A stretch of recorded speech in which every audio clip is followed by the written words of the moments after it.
Every eldest daughter was the first lamb to the slaughter. Taylor Swift just dropped a new album, The Life of a Showgirl, and this line from her song Eldest Daughter hit hard.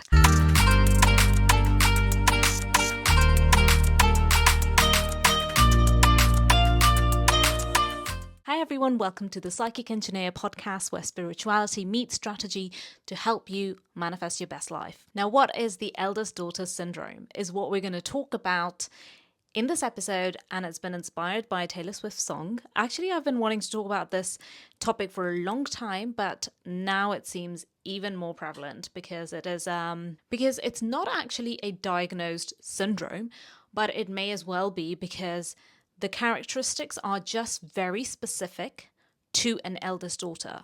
The things that an eldest daughter goes through are something that is quite unique to them, and not everyone faces those challenges. Being the eldest daughter of four, I know exactly what it feels like to have the pressures and the expectations on you, and especially if you are an eldest daughter in an immigrant family, this is even more prevalent for you. This is very systemic and generational, and I wouldn't say that it is, just specific to certain parents. It's very much a generation dependent, but there is a clear difference, and this is something that requires healing. It's not to be taken lightly, and the reason why I say this is because the effects of eldest daughter syndrome actually play out in your adult life, and it may be the very thing that is stopping you from manifesting your dream relationship, manifesting your career where you can finally feel like you're recognized and feel more relaxed in life, just not have to be burnt out all the time. Let's start off with, what is eldest daughter syndrome? You don't always have to be the eldest daughter to experience these things. You could be an only child and still experience those and these characteristics, or you could be the only girl in the family and you will still experience those things as well. Being the eldest daughter of four kids, I have felt the pressure for sure. And let me share some of the characteristics that are common to any eldest daughter. First one being living with a deep fear of getting into trouble. Being the third parent. Over-functioning as a coping mechanism. Questioning if you want kids because you basically raised your siblings. You were known as the easy child because you kept everything in, your emotions, any worries and everything, because you didn't want to cause any trouble as your parents' time was dedicated towards your sibling. You were expected to perform amazingly in every area of your life. School grades, hobbies, have a good group of friends, relationships as well. You were expected to have a relationship that doesn't involve a breakup. Effectively, you were expected to be a perfect role model for other people and also be your parents' way of and might also be your parents' way of living their dream life. They're living their perfect life through you, or what it seems to be. Number 7, you end up choosing a helping profession. You may not have started that way, but you end up switching to that anyways. And we all know why that is, because you've trained your entire life to become exactly the caretaker. You may have formerly been known as pleasure to have in class. Your teachers would have loved you. You did everything perfect, to the best quality and on time. You mastered it. You're sensitive and intuitive on the inside, but you are a type A on the outside. And the last one I have on my list is that you bring an I can do it myself kind of attitude, almost to a point of hyper independence, that you can do everything yourself because you may not want to ask for help. All right, if any of those hit home, do let me know in the comments below, because these are not light things. It may seem like these are light things, but these are not. And especially the pressure will be felt later on in life more so when you can't take it anymore. You may even have a blowout where you're kind of like, that's it, I'm done. This was my last straw, I am done with this. You sometimes may feel like you gave so much and now you're kind of wanting someone to help you out, someone to take care of you. You wish you had you when you were younger because you did everything so perfectly. You kept everything on tabs. You're a perfectly well-organized person as well. So now bearing all of this in mind, this is why this can't be disregarded. You know, it's this feeling that you are this unofficial third parent and in a role that you didn't sign up for. You grew up managing emotions, fixing things, and making sure everyone was okay. And now, as an adult, you still might feel the responsibility to carry on in that role and unspoken expectations when you yourself might be drowning. Because let's face it, it's exhausting to be perfect and it's exhausting to wear this mask all the time. Now, you may have reached a point where you are now kind of thinking, I want to explore myself and I want to explore parts of me that I never got to explore before. You know, you may reach a point where you just want to blow everything up. Your career, everything that you have been in, sometimes even your relationships, you just want to leave it all behind and actually discover truly who you are behind this mask. If you've reached that point, well done. It means you are ready for the healing and you are ready to discover the next level you, who you truly are, outside this role of perfect daughter. Now, first, let's start off by looking at how it can be detrimental. You may struggle to ask for help. Now, this can really lead to a burnout if you're struggling to even ask for help from anyone because you feel like you can just get it done quicker, or you're so used to doing it by yourself and you don't want to rely on anyone else. You feel like, I'll just do it. What that usually leads to is sometimes you work over the weekends to get things done, or you end up doing tasks that are not really your job. The other thing is, whenever you take a day off and you try to rest, you just can't fully rest.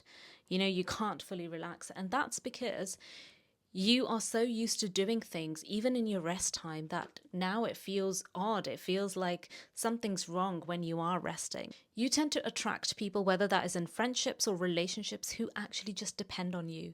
They tend to be people who are attracted to your helping energy, and they tend to dump all of their problems on you because you are the strong presence who can handle yourself very well, and you have learned to be this caretaker, you know. So they drop everything on you, and by the end of conversations they feel a lot lighter and they leave, but you are left there drained and feeling like your life force has been sucked out of you. And if this happens in relationships, this can lead to resentment. So you don't, and then you end up feeling like there are no great men or women out in the world, and you start blaming the system, the dating apps, and everyone else for this. And the last one, where it really shows up, is that you downplay your needs. You know, you downplay how much things have impacted you. Maybe in the past you went through quite a traumatic breakup or traumatic things, but you downplay them because you don't want to appear weak and you don't want people to find out that you struggled. You know, it's this very sense of the facade that you want to keep, that you are doing great, and that comes from your childhood where you were just expected to be perfect. And if you had quite traumatic breakup, or not even traumatic, it just somehow fell apart, something didn't work out, a career path that didn't work out, you then feel like a failure. You inside feel like a failure because you're expected to be perfect. I used to take pride in being the one who people could count on, being the reliable one. And whilst that may be a great quality in work and relationships, I realized I had reached a point where I was running on fumes. And no one even noticed because I was great at putting on the mask. You know, there's this quote that I'm sure a lot of people are familiar with. The strongest man that you know is the eldest firstborn daughter. And that couldn't be more true. So now that we have identified this, and if you resonate with these, just know that there is healing available. There is a way to decondition yourself from those old patterns and step into the person who doesn't have to live in this constant anxiety and perfectionistic tendencies, because it can show up in your body. It will eventually show up in your body with some sort of ache or pain or unexplained health issues. And if you haven't reached that point, it's time to really start resolving that now. And if you have, this is where your healing is essential. So here is how you can start. You start by noticing where exactly you are taking responsibility for the jobs and things that aren't actually yours. You're not meant to do them, you know? It's time to start setting those boundaries more and more. Your health becomes the number one priority no matter what. Actually, and you start doing that by noticing, where are you overgiving? Where are you stepping into the role of this person who's a savior, who is taking care of others when they should be able to take care of themselves, especially if they're adults. And even if they're kids and they're not your kids, you might be there as advice, but you're not there to pull people out of the mess. And even if that is like your siblings or someone else, they are still people who have to rely on themselves and learn to come out of their own troubles in their own way.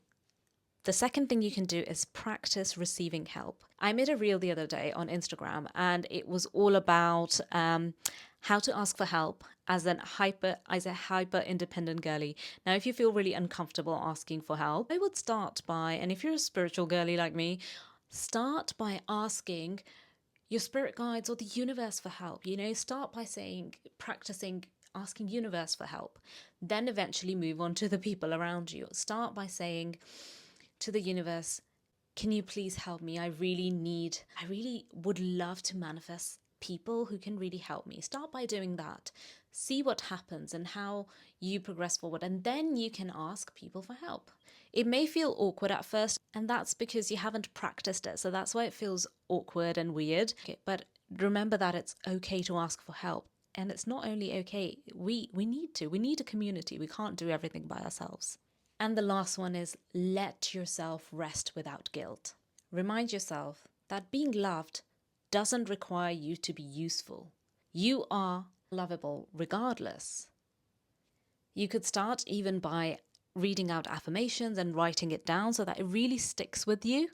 And affirmations such as, it's okay to be not the strong one all the time. It's okay to be supported. So if you're thinking, yep, that's me, I resonate with those, I have this, and even if you're not the eldest daughter and if you still resonate with these things, remember there is help available out there. These are strong, deep patterns that you've developed from childhood, and it is going to take some time to decondition those. And that's exactly the work that I do. I work with ambitious women, who want to achieve, who have this need to really make their mark in the world, but also help other people. You might be someone who is entering a healing profession and you've had a career change, and those changes are not going to be easy to navigate because it involves you going through an identity shift and a transformation that is so deep, soul level deep, that it's going to require a guide. So if you need help with that, do reach out to me. I offer coaching and mentorships. You can check out all the details down below in the description box, and do follow my Instagram where I share more tips. As a healer, intuitive reader, I'm here to guide you in exactly how to come out of those patterns, because those may be the exact things that are stopping you from entering your dream relationship, because you may be in your wounded masculine energy most of the time, that it doesn't allow the right people that you are wanting to call into your life. They can't step into it because you're always in your masculine, always taking care of people. When it's time that someone takes care of you now, when it's time that now you get to fully rest without feeling guilty, it's time that now you get to not be a parent. You get to be someone who can now finally relax and live your life without guilt, without having to be perfect, without showing up as someone who has all of their stuff together. So if you're feeling the call, do reach out to me. If you like this episode, give it a like and subscribe, and I'm going to be posting more episodes on the Psychic Engineer podcast, so stay tuned and do connect with me via Instagram DMs. That's where I am most active. I can't wait to see you. Thank you for listening, and I'll see you in the next one.